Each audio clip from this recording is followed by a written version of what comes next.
ગુજરાતમાં છેલ્લા ઘણા સમયથી અધિકારી રાજ, એજન્ટ રાજ અને હપ્તા રાજ ચાલી રહ્યું છે અને જેમાં અધિકારી એજન્ટ બની, વેપારી બની જે સરકારી તિજોરીના જે નાણાં હોય એ સરકારી તિજોરીના નાણાં પોતાના ખિસ્સા ભરવામાં ક્યાંક ને ક્યાંક ઉપયોગ કરી રહ્યા છે અને કમિશન પેટે જે માંગણીઓ કરવામાં આવી રહી છે પૈસાની, તેનો આજે એક અમારી પાસે બોલતો પુરાવો છે અને વાત જાણે એમ છે કે ભાઈ આપણે સૌ જાણીએ છીએ કે ગુજરાતમાં મોટા પ્રમાણમાં શેરડીનું ઉત્પાદન થાય છે અને એમાં પણ ખાસ કરીને દક્ષિણ ગુજરાત એ શેરડીના ઉત્પાદન માટે જાણીતો છે અને આ શેરડીના જે પિલાણ થાય એ પિલાણ બાદ ગોળની રસી મળતી હોય છે અને એ ગોળની રસીનો વેપાર કરવા માટે લાયસન્સ લેવાની જરૂર પડતી હોય છે. એક રાજ્યમાંથી બીજા રાજ્યમાં કે એક દેશમાંથી બીજા દેશમાં મોકલવા માટે લાયસન્સની આવશ્યકતા હોય છે અને આ લાયસન્સ એ નશાબંધી અને આબકારી વિભાગ દ્વારા મળતું હોય છે અને આજે જે ઓડિયો અમારી સમક્ષ આવ્યો છે તે ઓડિયો પણ આ પ્રેસ મીડિયાના માધ્યમથી અમે જાહેર જનતા જોગ મૂકી રહ્યા છીએ, કેમ કે એક જાહેર જનતાના પ્રતિનિધિત્વ તરીકે અને એક વિસલબ્લોઅર તરીકે જાહેર જનતાને પણ ખ્યાલ આવે કે એક અધિકારી કઈ રીતે ખોટા નિયમો કે પોતાની જે માંગણી છે એ જે વેપારી છે એને કમિશન પેટે માગી રહ્યા છે. મંજૂરી જે લાયસન્સ જે હોય એ નશાબંધી આબકારી વિભાગના નશાબંધી નિરીક્ષક એટલે કે જે એસપી હોય એ એસપી આ પ્રકારની જે પ્રોહિબિટેડ જે વસ્તુ હોય એનું લાયસન્સ ઇસ્યુ કરતા હોય છે. અત્યારે જે આ સંવાદ જે ઓડિયોમાં છે એમાં બે વ્યક્તિઓ વાત કરી રહ્યા છે. એક છે જિગ્નેશ એસ તન્ના જે નશાબંધી નિરીક્ષક છે અને બીજા જે છે રાહુલ અધવરિયુ એ મોલાસીસના વેપારી છે અને બીજા રાજ્યમાં વેપારીની પરવાનગી માટે લાયસન્સ માટેનો આ સંવાદ છે અને આ જે સંવાદ છે તેમાં કમિશન પેટે 3 અલગ અલગ વ્યક્તિઓના નામે કોરા ચેકની પણ માંગણી કરવામાં આવે છે અને આ જે સંવાદ છે એ સંવાદ ખૂબ રસપ્રદ છે, જેના અમુક અંશો હું તમારા સમક્ષ મૂકું છું કે ભાઈ જે જિગ્નેશ તન્ના રાહુલ અધવરિયુને કહી રહ્યા છે ધમકીભર્યા શબ્દોમાં, આદેશભર્યા શબ્દોમાં, જે ટોનમાં, હુકમભર્યા જે ટોનમાં જે વાત કરી રહ્યા છે કે ભાઈ દરેક વખતે મારે ફોન કરવાનો છે, ડફોડ જેવા છો, મૂર્ખ છો, પહેલી વારમાં કેમ ફોન ઉપાડતા નથી, ખોટી ખોટી વાત કરશો જ નહીં, તમે ખોટી વાત જ કરો છો, તમને 1000 વાર કીધું કે ભાઈ ચડ્ડી હોય એટલું જ કરો, જૂઠું બોલવાનો તમારો પીએચડી નો કોર્સ થઈ ગયો છે, શું ડબલ પીએચડી ની ડિગ્રી અને સર્ટિફિકેટ આપું અને છાપામાં કહી દઉં, છાપામાં છપાવી દઉં કે આ માણસ મોટો કરવું છે, કરી દઉં કાલે જાહેરાત છાપામાં. તમને એવું થતું હોય તો મોકલાવી દો તમારા ફોટા સાથે જાહેર છાપાઓમાં, નિવેદન આપી દઉં કે આ માણસ જૂઠો છે, આ માણસ ફ્રોડ છે. નથી સમજ પડતી, નથી બુદ્ધિ હાલતી, એક નોટિસ બાકી છે, કહેતા હોય તો મોકલી દઉં. પહેલા આસિફભાઈને પણ જૂઠું જૂઠું કહો છો, બધે જૂઠું જૂઠું બોલો છો. તમારી ચેકબુક ક્યાં છે? યસ બેંક વાળી સેવિંગ એકાઉન્ટ છે કે ભાઈ કરંટ એકાઉન્ટ છે? તમે અત્યારે જે બેંક એકાઉન્ટ ચાલુ છે તમે એના કોરા ચેક આપો. તમે અત્યાર સુધી બધાને બહુ ગુમાવ્યા.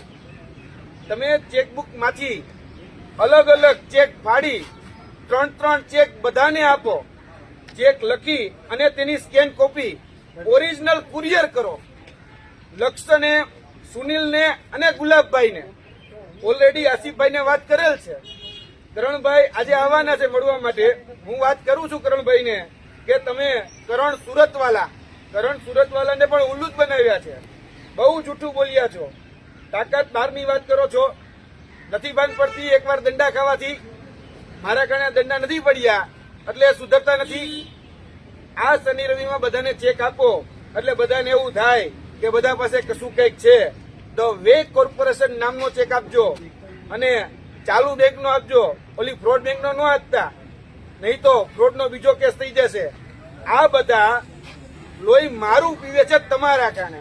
આ સંવાદનો અંતનો ભાગ છે. એટલે અહીંયા જે અધિકારી છે તન્ના સાહેબ એ રાહુલ અધવરિયુને જ્યાં સંવાદ કરી રહ્યા છે એમાં અમારા પ્રશ્નો છે અને સરકારને પણ કહેવા માંગીએ છીએ કે ભાઈ એક અધિકારી એક વેપારીને ધમકાવે શા માટે, દબડાવે શા માટે? કોઈ ખોટું કરતું હોય તો નોટિસ આપી જ દેવાની હોય, એમાં એને કહેવાનું ન હોય, પૂછવાનું ન હોય. ખોટી જગ્યાએ કોઈ ગેરરીતિ થતી હોય તો અધિકારી કે સત્તાની હોદ્દાની રૂહે એને નોટિસ આપવાનું કામ કરી જ દેવું જોઈએ. પણ ધમકીભર્યા શબ્દોમાં આ જે વાર્તાલાપ છે એ ક્યાંક ને ક્યાંક થઈ રહ્યો છે, જેમાં એવું કહેવામાં આવે છે કે ભાઈ છાપે ચડાવી દઉં, છાપામાં આપી દઉં. અરે ભાઈ, તમારી પાસે સત્તા હોય, કોઈ વ્યક્તિ ખોટું કરતો હોય તો તન્ના સાહેબ તમારે છાપે દઈ જ દેવાનું હોય. અને તમે શા માટે ભાઈ સામેવાળા વ્યક્તિને કહો કે તમે કરવું છો? તમે જાણો છો એના વ્યવહારથી જે કરવું હોય તો પણ તમારે એની પર એક્શન લેવા જોઈએ. શા માટે ભાઈ આ પ્રકારનો વાર્તાલાપ એ તમારે કરવાની જરૂર પડી? એટલે જિજ્ઞેશ એસ તન્ના આની પર ખુલાસો આપે. ત્યારબાદ કોઈ દિવસ બિઝનેસ નહીં કરી શકો. સત્તા લાયસન્સ જે છે એ લાયસન્સ તમને રદ કરવા માટે અથવા તો સત્તા તમારી પાસે જે છે એ સત્તાનો ક્યાંક મિસયુઝ થતો હોય એ એમાં સ્પષ્ટ દેખાય છે. આમાં એવું કહેવામાં આવ્યું કે નોટિસ બાકી છે, કહેતા હોય તો મોકલી દઉં. તો કઈ નોટિસ બાકી છે અને શા માટે ભાઈ આ વ્યક્તિને એટલી ફેવર કરવામાં આવે છે? નોટિસ બાકી હોય તો મોકલી જ દેવી જોઈએ. અને આ સંવાદની અંદર અમે ગુજરાત રાજ્ય સરકારને, એટીએમને, હોમ મિનિસ્ટરને બધાને કહીએ છીએ કે આસિફભાઈ, લક્ષ, કરણ સુરતવાલા, સુનિલ કે ગુલાબભાઈ, આ જે વ્યક્તિઓના નામ જે આ ઓડિયોમાં સંભળાઈ રહ્યા છે એ કોણ છે? શા માટે ભાઈ કોરા ચેકઅપની વાત કરવામાં આવે છે કે આ 3 વ્યક્તિને તમે કોરા ચેક આપી દો, એની કાર્બન કોપી મને મોકલો, એ કુરિયર કરો? શા માટે એવું કહેવામાં આવે છે? કોઈ અધિકારી છે, કોઈ હોદ્દા ઉપર છે કે ભાઈ બીજી ત્રીજી રીતે કે સાઠગાંઠમાં સંકળાયેલા છે? શું છે? ખરેખર આ વ્યક્તિઓની પણ તપાસ થવી જોઈએ. ફક્ત આ વ્યક્તિની નહીં, તમામ લોકો. એ રાહુલ અધવરિયુ હોય તો રાહુલ અધવરિયુની પણ તપાસ કરવામાં આવે. એ જિજ્ઞેશ એસ તન્ના હોય કે અહીંયા ઉલ્લેખ આ ઓડિયોની અંદર 5 જે વ્યક્તિઓ છે એની પણ તપાસ કરવામાં આવે. કેમ કે જે નશાબંધી અને આબકારી વિભાગ જે પ્રોહિબિટેડ જે પદાર્થ હોય એ ગોળની રસી એટલે કે મોલાસીસ, એ ગોળની રસી મોલાસીસ ના બીજા રાજ્યમાં વેપાર કરવા માટે મંજૂરી અને લાયસન્સ જે લેવું પડે, આ એ લાયસન્સ માટેનો સંવાદ છે. તો આવી બીજી કઈ કઈ આઈટમો છે કે જેમાં આ પ્રકારે નાણાં માંગવામાં આવી રહ્યા છે? અને આ તો એક સંવાદ સામે આવ્યો જિજ્ઞેશ એસ તન્ના અને રાહુલ અધવરિયુનો. તો આવા બીજા કયા વેપારીઓ છે કે જેની પાસે આ પ્રોહિબિટેડ આઈટમ જે છે એના વેપાર કરવા માટે, એના લાયસન્સ કે મંજૂરી લેવા માટે એ પૈસા માંગાતા હોય? એટલે આની પણ તપાસ થવી એ ખૂબ જરૂરી છે. અને સરકાર પાસે અમે માંગણી કરીએ છીએ કે તાત્કાલિક ધોરણે આ જિજ્ઞેશ એસ તન્નાને પોતાના હોદ્દાથી દૂર કરવામાં આવે, બરતરફ કરવામાં આવે, એટલે કે સસ્પેન્ડ કરવામાં આવે પહેલા. ત્યારબાદ આની ઉપર ખાતાકીય તપાસ તો ચોક્કસ થાય, એની સાથે સાથે કાયદાકીય તપાસ પણ કરવામાં આવે, એની માલ મિલકતની પણ તપાસ કરવામાં આવે, જેની સાથે સાથે એની ન્યાયિક તપાસ પણ કરવામાં આવે. કેમ કે આ જિજ્ઞેશ એસ તન્ના ઉપર ભૂતકાળમાં એસીબી એન્ટી કરપ્શન બ્યુરોમાં પણ ફરિયાદ થયેલી છે. આ એન્ટી કરપ્શન બ્યુરો પણ એક બીજા મુદ્દાને લઈ અને આમાં તપાસ કરી રહ્યું છે. તેની સાથે સાથે આ જિજ્ઞેશ એસ તન્ના ઉપર ભૂતકાળમાં સીએમઓ સુધી એ પોતાની રજૂઆત થયેલી છે કે લાયસન્સ રિન્યુ કરવાના નામે કે પરમિટ આપવાના બહાને કે પરમિટ રિન્યુ કરવાના નામે હજારો રૂપિયાનો તોડ એક વ્યક્તિઓ પાસેથી કરી કરોડો રૂપિયાનું ખોટું કરવામાં આવે છે, એવી ફરિયાદો થઈ છે. તો અમે સરકારને એક વિનંતી કરીએ છીએ કે આ માધ્યમથી કે તાત્કાલિક ધોરણે આ વ્યક્તિ ઉપર તપાસ કરવામાં આવે. કેમ કે આ અધિકારી એજન્ટ બની, આ અધિકારી એક અધિકારીને ન છાજે એવું કામ કરી અને જે કમિશન જે છે એ કમિશન ક્યાંક ને ક્યાંક પોતાના ખીચામાં ભરી રહ્યો છે, જે ખરેખર સરકારી તિજોરીના પૈસા છે. અને સરકારી તિજોરીના પૈસા એ ખોટી રીતે ચાઉ થઈ રહ્યા છે. તો આની ઉપર તાત્કાલિક તપાસ થાય એ અમારી આ પ્રેસ મીડિયાના માધ્યમથી માંગણી છે.